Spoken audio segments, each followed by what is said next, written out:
তোমরা কি জানো ইউটিউবে ভাত থেকে পাঁপড় তৈরি করার ভিডিও পুরো ট্রেন্ডিং চলছে? চলো এই ভিডিওটা এবার বাড়িতেই ট্রাই করা যাক, দেখা যাক এটা কতটা সত্যি। প্রথমে আমি এক বাটি মতো ভাত নিলাম, তারপর একটা মিক্সার গ্রাইন্ডারের মধ্যে সেই ভাতগুলোকে দিয়ে সামান্য একটু জল দিয়ে ভালো করে মিক্স করে নিলাম। দেখেছো কতটা গাঢ় হয়েছে? এরপর এটাকে একটা বড় মাপের পাত্রে ঢেলে নিলাম। তারপর এটার মধ্যে অ্যাড করলাম গোটা জিরে, লবণ আর সামান্য চাট মশলা। আর হ্যাঁ, এর মধ্যে কিন্তু অবশ্যই সাদা তেলটা দেবে।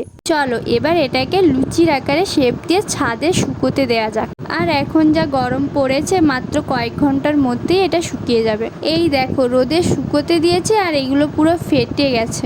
এমনটা কিন্তু হওয়ার কথা ছিল না, বাট আমার সাথেই এটা হলো। যাই হোক, কি আর করা যাবে, এটাকেই ভেজে দেখা যাক। আর ভাজতে গিয়ে তো আমি একদম অবাক, একদম পাঁপড়ের মতো ফুলছিল আর খেতেও কিন্তু পাঁপড়ের মতো ছিল। শুধুমাত্র পাঁপড়ের মতো দেখতে হলো না। তো চলো ফ্রেন্ডস, ভিডিওটা আজ এই পর্যন্ত।